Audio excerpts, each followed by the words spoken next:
Hello. हाँ बच्चों देखो, ये अब हम नया टॉपिक स्टार्ट कर रहे हैं डिटर्मिनेंट का। मैट्रिक्स मेथड से रेखीय समीकरणों को कैसे सॉल्व करते हैं, मतलब आव्यूह विधि से रेखीय समीकरणों का हल। एक लॉन्ग क्वेश्चन एग्ज़ाम में आता है और ये बहुत आसान है, थोड़ा ध्यान से समझोगे एक बार में समझ में आ जाएगा। देखो स्टार्ट कर रहे हैं। ये तीन इक्वेशन दिए हैं, a1x plus b1y plus c1z बराबर d1, दूसरा a2x plus b2y plus c2z बराबर d2 और तीसरा a3x plus b3y plus c3z बराबर d3। ये तीन समीकरण हमें दिए हैं। इन समीकरणों का एक ग्रुप, ये पूरा ग्रुप जिन्हें हमें सॉल्व करना है, वो क्या कहलाता है? समीकरण निकाय। ये शब्द तुम्हें लिखा हुआ मिलेगा, समीकरण निकाय। तो कंफ्यूज मत होना, समीकरण माने ग्रुप ऑफ इक्वेशन, ठीक है। सबसे पहले क्या करो, जो तुम्हें ये समीकरण दिए हुए हैं, इनको आप आव्यूह के रूप में लिख लो। कैसे लिखेंगे आव्यूह के रूप में? पहले एक आव्यूह बनाएंगे जिसमें क्या लिखेंगे, ये गुणांक लिखेंगे एक्स वाई जेड के। ध्यान रखना सीरियल से, पहले एक्स वाला फिर वाई वाला फिर जेड वाला। a1 b1 c1, a1 b1 c1, a2 b2 c2, a2 b2 c2, है ना। अगर मान लो y नहीं होता तो उसकी जगह 0 आ जाएगा, ठीक है। ये ध्यान रखेंगे, a3 प्लस b3 और c3, a3 b3 c3। ये आव्यूह, इसे हम a कैपिटल A से लिखेंगे।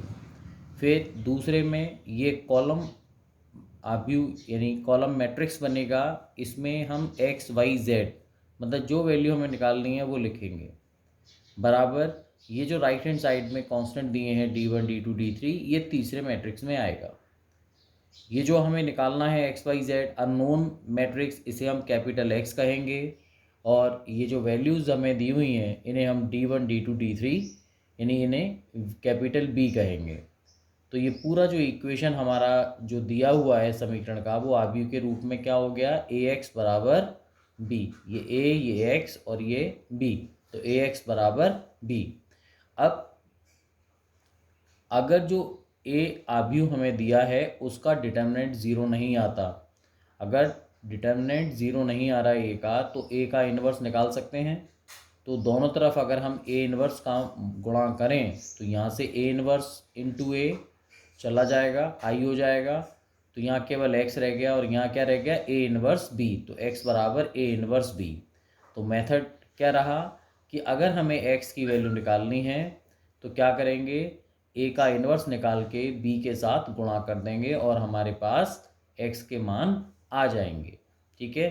अब कैसे करेंगे ये देखो, एग्जाम्पल से समझाऊंगा। अब एक और शब्द, जो दो शब्द आते हैं, संगत और असंगत हल। संगत को इंग्लिश में बोलते हैं कंसिस्टेंट, CONSISTENT, कंसिस्टेंट। और असंगत इनकंसिस्टेंट, है ना, INCONSISTENT। मतलब क्या है देखो,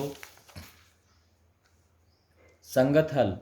संगत हल, एक बात याद रखना, अगर किसी समीकरण के सॉल्यूशन निकाले जा सकें, किसी समीकरण के सॉल्यूशन निकाले जा सकें, तो हम कहेंगे कि ये सिस्टम कैसा है? संगत है, कंसिस्टेंट है। संगत हल दो तरह के होते हैं, या तो समीकरण का हल कैसा हो? अद्वितीय यानी यूनिक सॉल्यूशन, मतलब एक्स वाई जेड के मान निकल के आ जाएं और एक एक आंसर आ जाएं। अच्छा, ये अद्वितीय हल कब पता चलेंगे होंगे? जब सारणिक की वैल्यू ज़ीरो नहीं आएगी। तो आप ये फॉर्मूला लगाएंगे एक्स बराबर ए इनवर्स बी, इससे जो आंसर आएगा वो क्या कहलाएगा? यूनिक सॉल्यूशन, है ना। यूनिक सॉल्यूशन के लिए डिटर्मिनेंट की वैल्यू ज़ीरो नहीं होनी चाहिए। अनंत हल यानी इनफाइनाइट सॉल्यूशन, ये कब निकलेंगे? जब सारणिक की वैल्यू ज़ीरो होगी और एडजॉइंट है, भाई तुम इन्वर्स तो निकाल नहीं सकते हो, तो क्या करोगे? एडजॉइंट ए निकालोगे, उसका बी के साथ मल्टीप्लाई करके देखोगे, और अगर ये भी ज़ीरो आ जाता है तो हमारे समीकरण जो दिए हैं हमें, उसके हल क्या होंगे? अनंत होंगे, ठीक है। तो ये दो केस हो गए संगत हल के। जब कोई हल नहीं होगा, नो सॉल्यूशन, मतलब समीकरण को सॉल्व नहीं किया जा सकेगा, तो इसे बोलेंगे हम असंगत हल। और ये कब स्थिति आएगी? जब सारणिक की वैल्यू तो ज़ीरो हो लेकिन एडजॉइंट ए का बी के साथ गुणा करने पर 0 नहीं आए। ठीक है, लेकिन हम लोगों के जो यूपी बोर्ड में सिलेबस है उसमें क्वेश्चंस केवल यूनिक सॉल्यूशन के आते हैं। ठीक है, ये तो ऑब्जेक्टिव के लिए हमने बता दिया, कंडीशंस अगर आए तो आप बता सकते हो। अब देखो कैसे सॉल्व करेंगे वो देख लो। ये हमें इक्वेशन दिए हैं x minus Y plus 2z बराबर 7, 3x plus 4y minus 5z बराबर -5, 2x minus Y plus 3z is equal to 12। हमें इसे मैट्रिक्स मेथड से सॉल्व करना है। देखते हैं क्या करेंगे। सबसे पहले हम इसको लिखेंगे मैट्रिक्स रूप में। कैसे? आप भी बनाएंगे पहले में क्या आएगा, 1 माइनस 1 2, 1 माइनस 1 2, 3 4 माइनस 5, 3 4 माइनस 5, फिर 2 माइनस 1 3, 2 माइनस 1 3, यह भी हो गया। दूसरा बनाएंगे, हमें क्या निकालना है, एक्स वाई जेड की वैल्यू, तो एक्स वाई जेड बराबर, ये कांस्टेंट आ गए 7 माइनस 5 12, 7 माइनस 5 12। इसे हमने ए कहा, ये एक्स और ये बी। तो हमारे पास जो सिस्टम बन गया वो हो गया ए एक्स बराबर बी, पहला इक्वेशन। अब पहले मैंने क्या बताया था कि जो हमें ए दिया है कोविशेंट से जो बनने वाला मैट्रिक्स है, पहले हम उसका डिटरमिनेंट निकाल लें। तो हमने क्या किया, रो 1 यानी पहली रो के सापेक्ष प्रसार कर दिया। कैसे? देखो 1 के साथ रो गई, कॉलम गया, 4 3 12 -5, फिर माइनस सेकेंड एलिमेंट -1 ब्रैकेट, ये कॉलम गया, ये रो गई, 3 3 9 -10, तो +10 हो गया। ठीक है, फिर थर्ड एलिमेंट +2, रो गई, कॉलम गया, क्या हुआ, 3 एकम 3 -3 और -4 दूनी 8। आप लोगों ने सॉल्व किया तो देखो 7 19 है ना भाई, माइनस प्लस हो गया, और -3 और -8 -11, -11 और 2 -22 है ना, मल्टीप्लाई कर दिया, सॉल्व करके देखा 4 आ गया।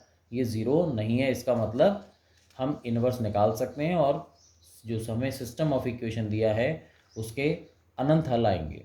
चलो अब हम ने ये कहा कि भाई ए इन्वर्स एग्जिस्ट कर रहा है, हम क्या निकालेंगे, अब कोफैक्टर्स निकालेंगे। भाई कोफैक्टर्स निकालना मैंने लास्ट वीडियो में आप लोगों को बता दिया था। देखो फिर भी हम लोग देख लेते हैं एक बार। देखो भाई ये हमें यहाँ रख लेते हैं, दिख रहा है आप लोगों को? चलिए ऐसा कर लेते हैं। देखो कोफैक्टर निकाल रहे हैं हम C11। कैसे निकलेगा इसका, ये रो गई, ये कॉलम गया, 4 थी अब 12 -5, तो 12 -5 7 हो गया। C12 मतलब first row second column, first row second column इस एलिमेंट का, ये गया और ये गया, 3 3 9 -10, तो 9 + 10 -19। ऐसे ही आएगा C13 यानी इसका फर्स्ट रो थर्ड कॉलम का, थर्ड कॉलम गया, फर्स्ट रो गई, -3 और 4 दूनी 8 -8 -3 -8। सॉल्व कर लेंगे। ये हमने सारे कोफैक्टर्स बच्चों निकाल दिए। तो जब कोफैक्टर्स निकल गए उसके बाद हम लोग करते क्या हैं, कोफैक्टर्स के बाद देखो एडजॉइंट निकालेंगे। एडजॉइंट निकालने का मेथड आप लोगों को पता ही है।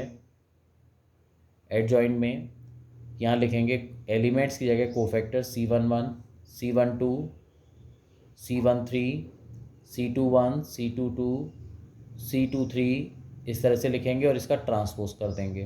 देखो ये हमने सारे कोफैक्टर्स की वैल्यू लगा दी और ट्रांसपोज कर दिया। ट्रांसपोज करने के बाद आपका आ गया ये 7 -19 -11, 1 -1 कॉलम हो गया। थर्ड रो जो थी -3 -11 और 7, ये थर्ड कॉलम हो गया, -3 11 और 7। ये एडजॉइंट ए हमने निकाल दिया। अब ए इनवर्स का formula adjoint A upon determinant A. Determinant A की वैल्यू 4 निकाल चुके थे, 1/4, और एडजॉइंट ए आपने ये लिख दिया। ठीक है, ये इक्वेशन 2। अब आ जाओ इक्वेशन नंबर 1 जो हमने मैट्रिक्स फॉर्म में लिखा था ए एक्स बराबर बी। क्योंकि अब ए इनवर्स निकाला जा चुका है तो x बराबर आ जाएगा ए इनवर्स बी।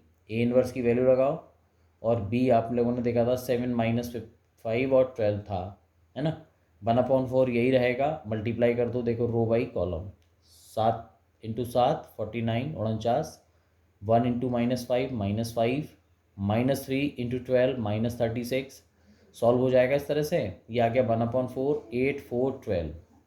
अब 4 का डिवाइड कर दो तो ये 2 हो गया, ये 1 हो गया और ये 3 हो गया। देखो x की वैल्यू आ गई 2 1 3। अब x का मतलब क्या है, एक्स वाई जेड है। ये कितना हो गया 2 1 3 हो गया। बात क्लियर हो रही है ना। तो कंपेयर कर लो, x की वैल्यू 2, y की वैल्यू 1 और z की वैल्यू 3। ये हमारे आंसर्स आ गए और क्वेश्चन हमारा सॉल्व हुआ। अब देखो एक नेक्स्ट अगले टाइप का एग्जाम्पल कभी कभी इस तरह से दे दिया जाता है। ये अभी दे दिया 1 - 4 3 - 2, ये x हो गया इज इक्वल टू दिस। हमें x का मान निकालना है। देखो सबसे पहले ये जो x के साथ मल्टीप्लाई हो रहा है ये एक तो स्क्वायर मैट्रिक्स है ना। तो बेटर ये है कि हम x को a b c d माने, इसको इधर ले जाएं तो इसका इन्वर्स निकालना पड़ेगा। तो मैंने इसको a माना है ना, और इस वाले मैट्रिक्स को हमने b मान लिया। तो ये जो इक्वेशन हमें वो दी गई है वो किस फॉर्म की हो गई, ax बराबर b। तो अब ये वही समीकरण बन गया। x निकालना है तो क्या करना पड़ेगा, a इनवर्स b करना पड़ेगा। लेकिन a इनवर्स के लिए पहले हम चेक करेंगे कि a का सारणिक कितना आ रहा है। तो हमने a का सारणिक यानी डिटर्मिनेंट निकाला 1 इंटू -2 -2 -12। तो प्लस का 12 12 -2 कितना हुआ 10। ये ज़ीरो नहीं है, इसका मतलब a इनवर्स हम निकाल सकते हैं। ठीक है, तो अब एडजॉइंट ए निकालेंगे। एडजॉइंट ए क्योंकि ये सेकंड ऑर्डर का है तो बहुत आसान है।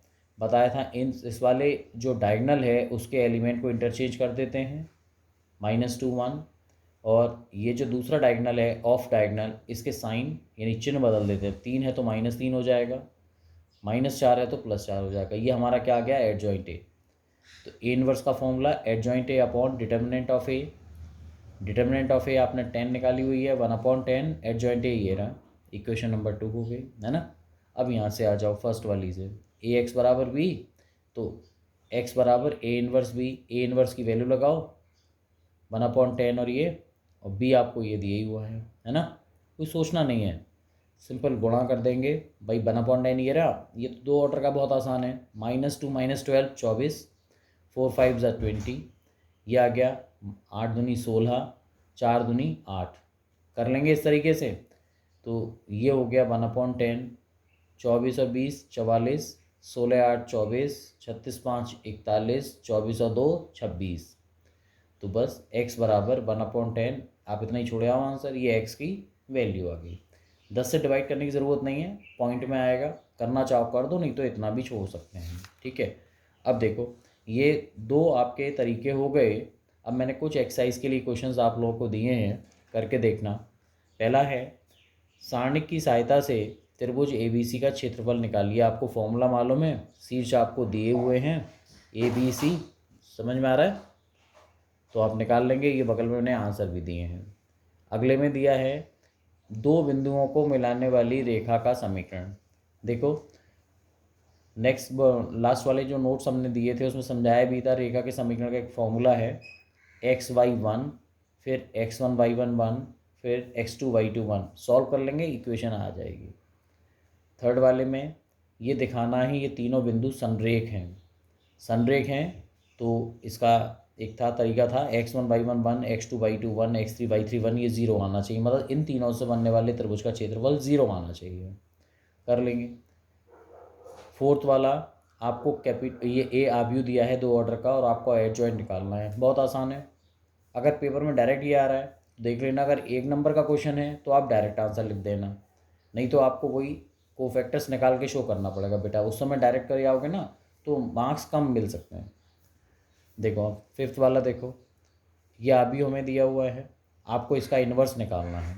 इन्वर्स निकालने के बाद आपको फिर ये शो करना है कि ए का मल्टीप्लाई ए इनवर्स के साथ करें या ए इनवर्स का ए के साथ करें, आइडेंटिटी आएगी। अब ए इनवर्स का देखो मैंने वैल्यू लिख दी है, ये आएगा ए इनवर्स, चेक कर लेना। ये देखो सिक्स्थ वाला, यदि आव्यूह ए का ऑर्डर 3 है और ए के डिटर्मिनेंट की वैल्यू 7 है तो डिटर्मिनेंट एडजॉइंट ए का निकालो। ये इतना आएगा। देखो ये वाला क्वेश्चन इस टाइप का मैंने नहीं करवाया तो मैं समझा दे रहा हूँ, आप लोगों को समझ में आ जाएगा। मैंने एक फॉर्मूला आप लोगों को लिखवाया था इसका देखो हल बता दे रहे हैं, सॉल्यूशन। यहाँ ऑर्डर कितना है, 3 है, n बराबर कितना है तुम्हारे पास 3, और एडजॉइंट ए का मैंने फॉर्मूला बताया था डिटर्मिनेंट का, एडजॉइंट ए का डिटर्मिनेंट किसके इक्वल था, डिटर्मिनेंट ए की पावर n-1। तो ये कितना हुआ, ये तो 7 है, और 3 माइनस 1 कितना हुआ, 2 हो गया, 7 का स्क्वायर 49, ये तुम्हारा आंसर आ गया। ठीक है भाई, ये क्वेश्चन तुम्हारा यहीं के यहीं सॉल्व हो गया। ओके, अब और क्वेश्चन देखो। 7th, आपको मैट्रिक्स ए दिया है, तो आपको ये दिखाना है कि ए का एडजॉइंट ए से मल्टीप्लाई या एडजॉइंट ए का ए से मल्टीप्लाई किसके इक्वल होगा, डिटर्मिनेंट ए इंटू आई से। ठीक करवा चुका हूँ। 8th वाला, ए दिया है, बी दिया है, आपको ये दिखाना है कि ए बी का इन्वर्स बराबर B inverse into A inverse. ठीक। 9th क्वेश्चन, आपको ये शो करना है कि आबयू ए दिया है, तो ये आबयू इस समीकरण को क्या करता है, सेटिस्फाई करता है, और फिर आपको ए का इन्वर्स फाइंड करना है। ठीक, यहाँ आपको समीकरण को हल करना है बेटा, ये वैल्यूज़ निकल के आएंगे, आप कर लेना, अभी सिखाया है। यहाँ भी आपको यही करना है। ठीक है, ये फिर वो आगे इंपॉर्टेंट क्वेश्चन था, आपको ये दिखाना है ये 3 बिंदु सनरेख हैं, तो आपको दिखाना है ए बी का डैश बराबर ए डैश बी डैश। सनरेख हैं तो मतलब इनसे बनने वाले त्रिभुज का क्षेत्रफल 0 रख देना। आप सॉल्व करेंगे तो आपके पास ये आंसर आ जाएगा। ओके, चलिए ठीक है, अब नेक्स्ट टॉपिक स्टार्ट करेंगे।